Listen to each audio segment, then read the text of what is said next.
Hello बच्चों, कैसे हैं आप लोग। तो आज हम लोग देखेंगे प्रोनाउन चैप्टर को। ये चैप्टर नाउन के बाद सबसे इंपॉर्टेंट में आता है। मतलब अगर आपको पार्ट ऑफ स्पीच का अच्छे से एकदम समराइज में लेना है नॉलेज, तो उसके लिए हमारा होता है pronoun. This is backbone chapter of part of speech.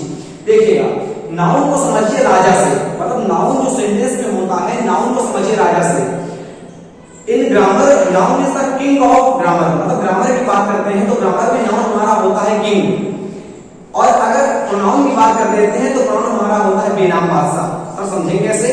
आप रात में सो रहे हैं और रात में सोते समय आपका गेट बाहर वाला किसी ने नॉक किया। अब आप उससे पूछ रहे हैं कि सर बाहर कौन है, वो कोई बोल नहीं रहा है। क्या आपको उसका नाम पता है? नाम नहीं पता सर। अगर नेम हमको चल जाता पता तो बचपन से लेकर अब तक हम लोगों ने पढ़ा है कि नेमिंग वर्ड स्टार्ट नाउन। जो हमारे नेम होते हैं उनको हम लोग नाउन कह देते हैं। अब बाहर ये जानते हैं कि बाहर कोई खड़ा हुआ है, पर ये नहीं जानते कि बाहर कौन है। अगर जानते हो तो उसका नाम लेके पूछते कि आज काम क्या है। बट हम लोग कह रहे हैं कौन या कोई है क्या। जो कौन कह रहे हैं कोई है क्या, उसका नाम नहीं पता। और जिसका नाम नहीं पता है उसको हम लोग कहते हैं बेनाम। इसीलिए मैं कहता हूं कि प्रोनाउन को बेनाम बादशाह कह दिया जाए। कि प्रोनाउन को हमारे प्रोनाउन के नेम नहीं होते सर। अगर नेम की बात कर देंगे तो अगर नेम की बात कर देंगे तो नाउन में हमारी कैटेगरी चली जाएगी। क्योंकि बचपन से हम लोग पढ़ते हैं कि naming word is called noun. अगर नेमिंग वर्ड की बात करते हैं सर तो naming word is called noun. Naming word अगर नेम की बात कर देंगे तो हमारे नाउन की कैटेगरी में आ जाएगा। जिसका नेम होगा ही नहीं, जो नेमलेस हो जाएगा सर, उसको हम लोग कहते हैं नाउन। तो देखिएगा यहाँ पे अगर बात करते हैं समवन की, समबडी की, एनीवन की, एनीबडी की, कोई क्या पता ही नहीं है, उसको हम लोग नाउन कह देंगे। क्लियर हो गया। यहाँ देखिए एक ट्रिक लिखी है कि बड़ी समथिंग, इसके बाद इसके पहले अगर आप लोगों ने लगा दिया एनी, सम या नो, तो ये हमारे हो जाते हैं इंडेफिनिट प्रोनाउन। हल्के हल्के पढ़ते रहिए, अभी काइंड्स ऑफ प्रोनाउन बाद में चालू होंगे, उसके पहले ही इसका एकदम अच्छे से ले लीजिए नॉलेज। हमने क्या सिखाया, कहीं पे अगर बॉडी आ जाएगा, कहीं पे वन आ जाएगा, कहीं पे थिंग आ जाएगा, उसके पहले केवल तीन चीज आज याद करिए सर। क्या क्या है? एनीवन, अगर एनी लगा देंगे यहाँ पे बॉडी तो एनीबडी, आप लोग के बताइए। एनीवन, एनीथिंग, सम लगा देंगे यहाँ पे तो समबडी, समवन, समथिंग, नो लगा देंगे तो नोबडी, नोवन, नथिंग। इसको हम लोग कहते हैं आगे इनडेफिनिट। जिसका नाम डेफिनिट होता ही नहीं है उसको हम लोग कहते हैं इनडेफिनिट। डेफिनिट का मतलब होता है निश्चित, इनडेफिनिट अनिश्चित। जिसका नाम निश्चित ही नहीं होगा सर, उसको हम लोग कहते हैं इनडेफिनिट। अब संबंध का मतलब होता है कोई। अब सर कोई हमको क्या पता कोई कौन है, नहीं ना पता है, इसका मतलब ये हमारे आ जाएंगे इनडेफिनिट प्रोनाउन में। क्लियर हो गया। एक ये देखिए, Ram is a good boy. Ram is very punctual. लिखा हुआ है Ram works very hard. Ram always stands first in his class. Ram respects his all teachers along with his parents. Ram will become an IAS officer या ऑफिसर। अब मैंने क्या सिखाया कि नाउन सेंटेंस का राजा होता है सर। अगर राजा को कहीं जाना है तो एक बार जाएगा, अगर बार बार राजा कहीं जाएगा तो उसकी बेइज्जती हो जाएगी सर। तो बार बार तो जाएगा नहीं। तो अगर राजा को कहीं जाना है तो राजा केवल एक बार जाएगा सर। उसका मंत्री, नाउन का मिनिस्टर होता है आगे प्रोनाउन। सर सीखिएगा कि नाउन का मिनिस्टर कौन होता है सर। नाउन का मिनिस्टर होता है प्रोनाउन। मतलब अपने राजा की इज्जत को बचाने के लिए प्रोनाउन आता है। अपनी राजा और नाउन का राजा, प्रोनाउन राजा कौन होता है नाउन। क्वेश्चन देखिए कि Ram is a good boy. फिर यहाँ पे राम जो लिखा हुआ है बेटे, राम यहाँ पे आ गया बेटे नाउन। और क्वेश्चन बाद में देखिएगा कि Ram is a good boy, बाद में लिखा हुआ राम इज वेरी पंक्चुअल। तो यहाँ पे राम तो आ गया, अब बार बार राम नहीं करेंगे क्योंकि सेंटेंस में राजा केवल एक बार आएगा। अगर किसी पार्टी में जाना होता है तो राजा केवल एक बार जाता है कि नहीं। बार बार कौन जाएगा? बार बार उसका मंत्री जाएगा। अगर बार बार जाएगा तो लोग समझेंगे कितना लालची है, बार बार आता है ना। अब लालची का एक मिनट याद करो, अवेराइज। अवेराइज का मतलब होता है लालच। अवेराइज याद कैसे करोगे? लालच, राइस का मतलब होता है चावल। अरे कितने राइस खाओगे? लालची हो क्या? तो अवेराइज का मतलब होता है लालची। तो राजा तो लालची होगा नहीं। तो लालची कौन होगा? लालची होगा मंत्री। मंत्री आएगा राजा की इज्जत को बचाने के लिए। और नाउन का मंत्री कौन होता है? नाउन का मंत्री होता है प्रोनाउन। सर कहां दिमाग है? नाउन का मंत्री होता है प्रोनाउन। तो नाउन सेंटेंस में केवल एक बार आएगा। क्यों? क्योंकि वो राजा है और उसकी इज्जत को बचाने के लिए कौन आएगा?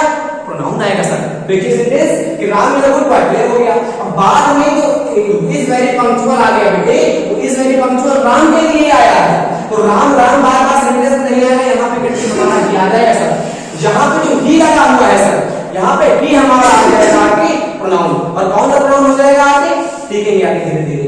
राम वर्क्स वेरी हार्ड, यहाँ पे राम का राम कर देगा ही हो जाएगा सर। ऐसे ही बार में सर ही कर देंगे सर, फिर यहाँ पे राम को काट के सर ही कर देंगे, फिर हम यहाँ पे राम को काट के ही कर देंगे। केवल हम सिखाना बस ये चाहते हैं कि नाउन की रिपीटिशन को दूर करने के लिए आता है प्रोनाउन। प्रोनाउन की डेफिनेशन, प्रोनाउन की अगर वर्ड देखिएगा वो डेफिनेशन कहीं पेपर में नहीं आती, वो क्यों पढ़ेंगे। प्रोनाउन को अगर देखेंगे तो प्रोनाउन का मतलब प्रो का मतलब पहले, और नाउन का नाउन के पहले। अब यहाँ पे प्रो का मतलब पहले को याद करिएगा, यहाँ पे प्रो का मतलब पहले से मत करिएगा, यहाँ पे प्रो का मतलब लर्न करिएगा रिपीटिशन से। प्रो का मतलब तो जेन्युइन होता क्या है लेकिन ग्रामर में प्रो का मतलब तो होता है पहले, बट यहाँ पे प्रो का मतलब पहले से नहीं बेटे, प्रो का मतलब यहाँ पे लर्न करिएगा रिपीटिशन से। नाउन की रिपीटिशन को दूर करने के लिए जो वर्ड आते हैं उनको कहते हैं आगे pronoun. A word is used in place of noun. A word एक शब्द विच माने जो होते हैं किसकी जगह है, नाउन की जगह है, नाउन के प्लेस पे। नाउन के प्लेस पे क्यों आएंगे, क्योंकि मंत्री है, तो नाउन क्या है, नाउन राजा है, राजा की रिपीटिशन को दूर करने के लिए उसका मंत्री आता है, मंत्री हमारा होता है। आप लोग क्लास में थे, मैंने एक बात आपको बताई थी कि सब्जेक्ट के बाद हमेशा वर्ब आएगा, उसके बाद हमेशा ऑब्जेक्ट आएगा। सब्जेक्ट और ऑब्जेक्ट हमारे ब्रदर थे, सब्जेक्ट के बाद हमेशा वर्ब के बाद ऑब्जेक्ट आएगा। एक कॉन्सेप्ट मैंने बताया था, बोलो सबूत ए सब्जेक्ट के बाद वर्ब के बाद ऑब्जेक्ट, 1000 बार बताया होगा मैंने। सब्जेक्ट के बाद वर्ब के बाद ऑब्जेक्ट। सर सब्जेक्ट और ऑब्जेक्ट हमारे भाई थे सर। सब्जेक्ट आपके टू काइंड्स के सर, एक हमारा नाउन, एक हमारा प्रोनाउन। अब सब्जेक्ट में जब टू सब्जेक्ट और ऑब्जेक्ट भाई है सर, ब्रदर है सर, ब्रदर, तो ऑब्जेक्ट भी हमारा नाउन प्रोनाउन। अब नाउन को आप सीख चुके हैं सर कि जो नेमिंग वर्ड होते हैं, जिनकी इमेज बन पाती है, जिनको टच कर पाते हैं, वो सारे के सारे हमारे आ जाएंगे नाउन में। हम सीख रहे हैं प्रोनाउन को सर। तो अगर प्रोनाउन की बात करें तो बचपन से हम लोग पढ़ते हैं first person, second person, third person. अब इसको नहीं करेंगे, बड़े हो गए। अब फर्स्ट पर्सन को फर्स्ट पर्सन ना कहेंगे, कहिएगा स्पीकर। सेकंड पर्सन को सेकंड पर्सन ना कहेंगे, लिसनर कहिएगा। और थर्ड पर्सन को थर्ड पर्सन ना कहेंगे, नॉन एक्टिव पर्सन कहिएगा। क्लियर हो गया। तो फर्स्ट पर्सन को आप लोग आज से स्पीकर कहेंगे, फर्स्ट पर्सन नहीं कहेंगे अगर योग्य है तो, और सेकंड पर्सन को लिसनर कहेंगे, third person non active person कहेंगे। अगर आपके यहाँ घर में कोई पापा सामान लाएंगे खाने वाला, तो सबसे पहले आप कहेंगे कि मैं खाऊंगा, सबसे पहले आप कहेंगे मैं खाऊंगा। इसका मतलब फर्स्ट पर्सन में हमारा आता है आई। और अगर आई होता है सिंगुलर तो आई का प्लूरल होता है आगे we. This is plural not plural. I का क्या होता है, वी होता है। तो आई और वी हमारा आ जाएगा फर्स्ट पर्सन में। अगर सेकंड पर्सन की बात कर देते हैं, आप पापा से कहोगे पापा तुम भी खा लो या आप भी खा लो, तो सेकंड पर्सन में हमारा आएगा यू। और यू हमारा होता है सिंगुलर भी, यू हमारा होता है प्लूरल भी। कभी मत भूलिएगा यू को, यू आप लोग लर्न करते हैं केवल सिंगुलर से ना सर। यू हमारा होता है सिंगुलर भी और यू हमारा होता है प्लूरल भी। इसीलिए यू के बाद हमारा वॉज भी आता है, यू के बाद हमारा वर्ब भी आता है। आई के बाद भी वॉज आएगा, आई के बाद भी वर्ब आएगा, वो धीरे धीरे चलेगा, पता है ना। अब नॉन एक्टिव पर्सन की अगर बात करते हैं तो नॉन एक्टिव पर्सन में हमारे ही सी इट दे आता है या any name, he she it they any name. अब क्वेश्चन यहाँ पे आता है कि what is the plural of he. He का, सी का, इट का, किसी का प्लूरल की अगर बात कर देते हैं ना सर तो होता है दे। सर इट का प्लूरल इट्स ना कर देना कतई गलत हो जाएगा। इट का प्लूरल हमारा क्या होता है, दे होता है। दे क्या होता है, ही का प्लूरल दे, सी का दे, इट का दे, और दे का तो मतलब दे का प्लूरल है, तो अपने आप प्लूरल हो जाएगा। क्वेश्चन आता है what are kinds of pronoun. Kinds of pronoun क्या होते हैं, एक फिर देखिए। बोले डीआईपी का स्क्वायर आरक्यूई, कम से कम 3-4 बार बोलेंगे तो अपने आप लर्न हो जाएगा, है ना, चिंता मत करिए। डीआईपी का square R cube E, DIP का स्क्वायर आर क्यूब ई। मैं 5 बार बोलूंगा, आप लोगों को 5 बार बोलना है। डीआईपी का square R cube E, DIP का आगे बंद करो, अब बोल रहे देखना। डीआईपी का square R cube E, DIP का स्क्वायर आर क्यूब ई। 3 बार हो गया। डीआईपी का square R cube E, DIP का स्क्वायर आर क्यूब ई। अब डीआईपी इसका मतलब डी 2 बार आएगा, आई 2 बार आएगा, पी 2 बार आएगा, आर 3 बार आएगा, ई 1 बार आएगा। टोटल करते हैं 10, मतलब कि आपके 10 हमारे होते हैं काइंड्स ऑफ प्रोनाउन। और काउंट कर ले, 2 यहाँ पे, 2 यहाँ पे, 2 यहाँ पे, 6 हो गए, 6 3 9 हो गए, 9 1 10। इट मींस 10 हमारे होते हैं काइंड्स ऑफ प्रोनाउन। सर कोई अगर पूछेगा तो कैसे बताएंगे सर, मुंह से बताएंगे सर। डीआईपी का स्क्वायर आर क्यूब, डीआईपी का स्क्वायर आर क्यूब। डी का मतलब टू, एक डिस्ट्रीब्यूटिव एक डेमोंस्ट्रेटिव। डिस्ट्रीब्यूटिव और डेमोंस्ट्रेटिव, डिस्ट्रीब्यूटिव और डेमोंस्ट्रेटिव। सर आई दो बार आया है, आई दो बार, तो इंडेफिनिट और इंट्रोगेटिव सर, इंडेफिनिट और इंट्रोगेटिव सर, इंडेफिनिट को सिर्फ मैंने सिखा दिया लगे हाथ सर से, इंडेफिनिट और इंट्रोगेटिव। डीआईपी सर पी आ गया तो पजेसिव और पर्सनल सर, पर्सनल ये आपको जो मैंने इलाज करवाए ये सारे के सारे हमारे पर्सनल प्रोनाउन, पर्सनल, पर्सनल का मतलब पर्सन के जो होते हैं प्रोनाउन, पर्सन का मतलब इंसान, ये सारे जो हमारे प्रोनाउन है किसी न किसी ह्यूमन के लिए है, तो इसीलिए इनको कहते हैं कि पर्सनल। पजेस करेंगे आगे पजेसिव हो जाएगा, चिंता न करो, grammar is too easy language.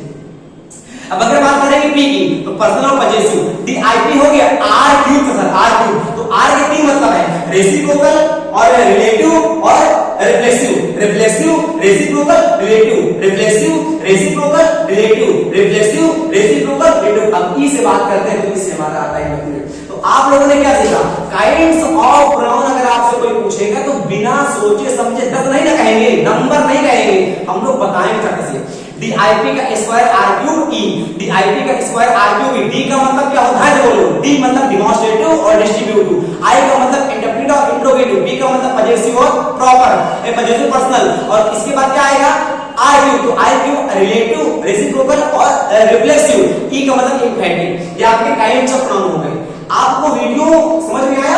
मैंने क्या बताया, मैंने बताया कि प्रोनाउन होता है बादशाह, आपके गेट के बाहर कोई खड़ा है, आपको नहीं पता उसका नाम क्या है, बिना बादशाह की उत्पत्ति होती है, आपको किसी का नाम ही नहीं पता होगा, उसको कह देंगे प्रोनाउन। प्रोनाउन को मैंने 2 कैटेगरी में डिवाइड किया, pronoun is the minister of noun, pronoun is servant of noun, बिना बादशाह होता है ग्रामर का, जिसका नाम नहीं पता हो जाएगा आगे pronoun, someone, somebody, anyone, anybody, nothing, no मतलब नोबडी, ये सारे के सारे हमारे हो जाएंगे प्रोनाउन। अब अगर बात करें इंडेफिनिट की, सारे इंडेफिनिट खत्म हो जाएंगे, आगे क्लियर हो गया।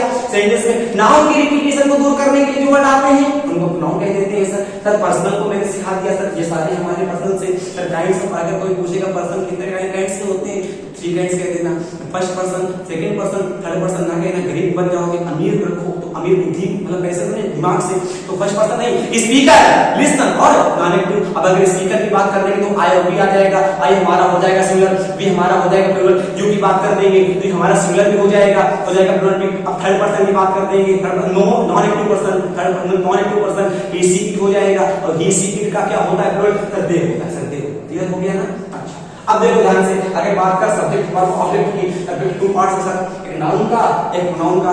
अब अगर बात करें सब्जेक्ट और ऑब्जेक्ट हमारे भाई भाई होते हैं सर, तो ऑब्जेक्ट 2 टाइप्स का हो जाएगा, नाउन का और प्रोनाउन का।